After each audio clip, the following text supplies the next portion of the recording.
radiation and matter. Today, welcome to the chapter Real Nature of Radiation and Matter.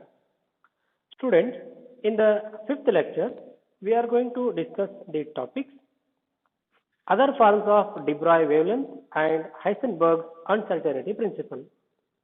Now, other forms of de Broglie wavelength. So, before going to find the other forms, first we will come to know how we get the de Broglie wavelength. We already know the energy equations like E is equal to h nu and E is equal to mc square. Since we know the product of mass and velocity as momentum, so here we consider a photon has momentum that is m into c. So using this equation, we can find lambda is equal to h by p, and we say this as de Broglie wavelength of a particle moving with a velocity that is speed of light. Okay, with this de Broglie relation, we are going to find different forms for different conditions. First one, for a material, a particle of mass m moving with velocity v, we can rewrite the de Broglie equation as lambda is equal to h by m into v.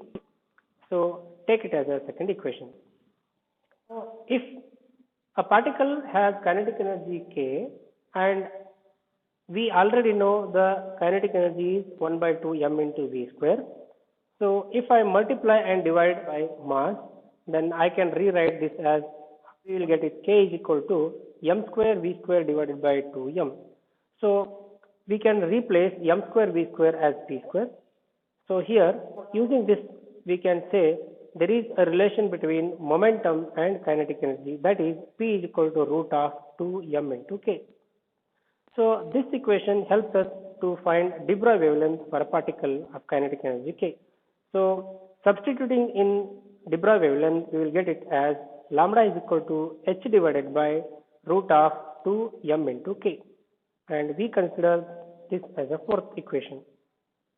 Let us take another one. If a particle of charge q is accelerated through a potential difference v of volts, then the kinetic energy is k is equal to q into v. So with this equation, we will go and find another form of de Broglie wavelength, that is lambda is equal to h divided by root of 2m into q into v.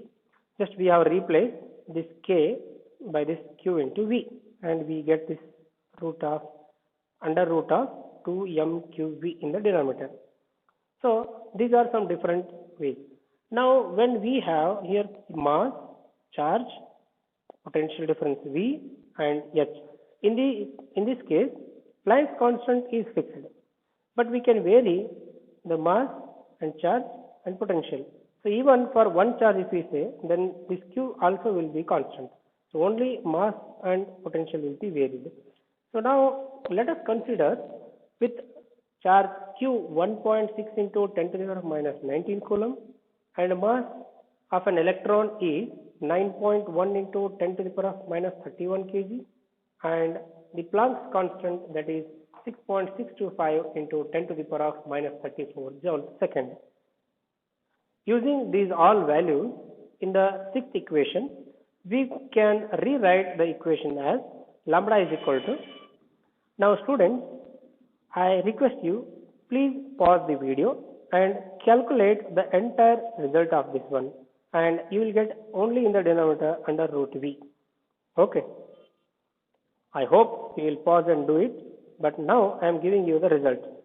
So the result will be like this: lambda is equal to 12.27 angstrom divided by under root of v.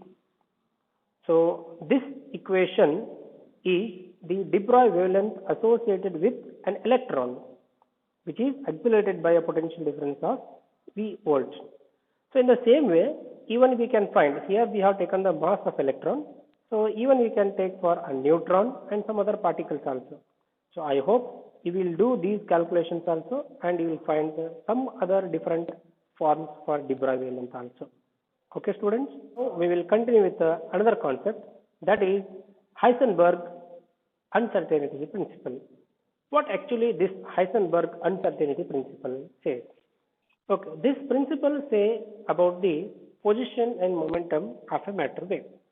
According to this principle, it is not possible to measure both position and momentum of a particle at the same time exactly.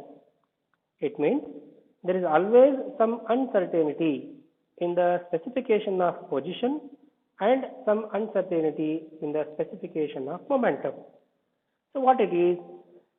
So this he says as delta x and delta p. The product of these two is nearly equal to h divided by 2 pi. So let us analyze by a picture in this picture. So in the momentum and position, when we are going to study, either you can get momentum or position any one accurately.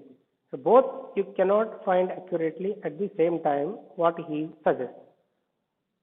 So let us go with another picture for this analyzation. Okay. Now here in this picture, with the help of P is equal to h divided by lambda, we are going to study this equation. Let us consider for only one wave first, then we will go for this one.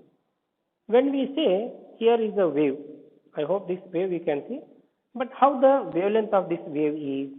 So this wavelength is constant. That means here when we are considering a constant wavelength, so when we say P is equal to h divided by lambda. So in this case, we can easily find the momentum, but we cannot tell exactly the position. And similarly, when we come with another wave, you can see here matter wave is here. But in this case, if I say here this is the position, delta x is representing the position, but here this wave is nothing but the superposition of different wavelengths. It means this wave is superposition of all these waves. Therefore, we can say it has a different wavelength. Therefore, it is uncertain in the calculation of momentum regarding this wave. Therefore, he says that for a matter wave, we can either find delta x or we can either find delta p. That means the momentum or the position, any one we can find out easily. But if we are finding delta x accurately, then delta p is uncertain. If delta p we are able to find, then delta x is uncertain.